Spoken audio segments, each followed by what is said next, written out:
గా ఈ మనువాద సిద్ధాంతంలో ఏంటంటే ప్రజల్ని కులాలుగా విడదీసి పాలించటం. ఇప్పుడు ఎస్సీలు ఎస్సీ గ్రూప్ కింద అంబేద్కర్ పుణ్యం అని ఒక చోటకు వచ్చిన నేపథ్యంలో వీళ్ళని విడగొట్టాలి, అలానే బీసీలను విడగొట్టాలి. అలా ప్రతి కులాన్ని ఇప్పుడు పల్నాడులో చూసుకుంటే యాదవుల్లోనే 2 గ్రూపులు ఉంటాయి.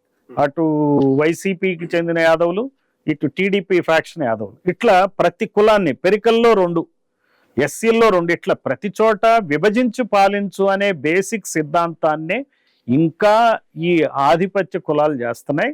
మీరు ఒక్కటి అబ్జర్వ్ చేయాలి. ఆంధ్రప్రదేశ్లో గత ఇప్పటి వరకు జరిగిన ఎన్నికల్లో 2902 మంది ఎమ్మెల్యేలు అయ్యారు. 2902 ఎమ్మెల్యేలు అంటే దాదాపుగా 3000 మంది అయ్యారు. ఇందులో 23% రెడ్డి ఎమ్మెల్యేలు ఉన్నారు, 19% కమ్మ ఎమ్మెల్యేలు ఉన్నారు, కాపులు కేవలం 10% ఉన్నారు. సరే 40 కాదు 50% ఉన్నటువంటి బీసీలు కేవలం 17% ఉన్నారు.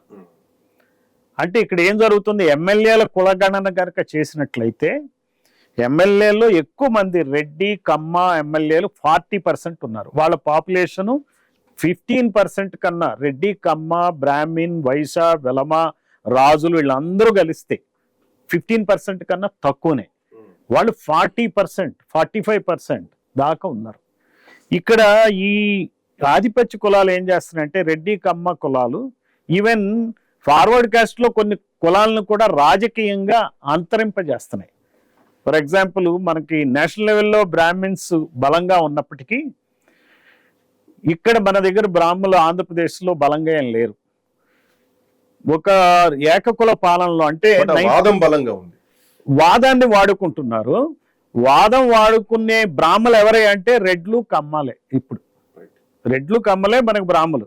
అసలైన బ్రాహ్మలు ఎవరైతే పుట్టుకతో ఉన్నారో వాళ్ళు ఎమ్మెల్యేలు దాదాపుగా 71 మంది ఎమ్మెల్యేలు ఉండే. ఎప్పుడు 1978 వరకు, మనం 1952 ఎలక్షన్స్ నుంచి 1978 వరకు చూస్తే 71 ఎమ్మెల్యేలు బ్రాహ్మిన్స్ ఉంటే 83 నుంచి 2024 వరకు కేవలం 8 మంది ఎమ్మెల్యేలు ఉన్నారు. అంటే అర్థం ఏంటి? రాజకీయంగా బ్రాహ్మలు అంతరిస్తున్నారు. దీ స్థానాన్ని కానీ వాళ్ళ విధానాన్ని ఫాలో అయ్యింది. కులతత్వం ఏదైతే ఉందో విభజించు పాలించు అనే సిద్ధాంతం బ్రిటిష్ వాళ్ళు కాదు చేసింది. బ్రిటిష్ వాళ్ళు రావటానికి మార్గం ఏర్పరిచింది కూడా ఈ మనువాదమే. సో గ్రామం విభజించింది, ఆల్రెడీ విభజించబడి ఉంది, రాజ్యం విభజించబడి ఉంది. కాబట్టి వాళ్ళు ఈజీగా బ్రిటిష్ కానీ ముస్లిం కింగ్స్ కానీ రాగలిగారు. అలాగే ఇప్పుడు కూడా అదే పద్ధతి కొనసాగుతుంది. 1947లో స్వాతంత్రం వచ్చినా కానీ ఈ బీసీ ఎస్సీ ఎస్టీ మైనారిటీ కులాలకు ఇంకా స్వాతంత్రం రాలేదని చెప్పొచ్చు.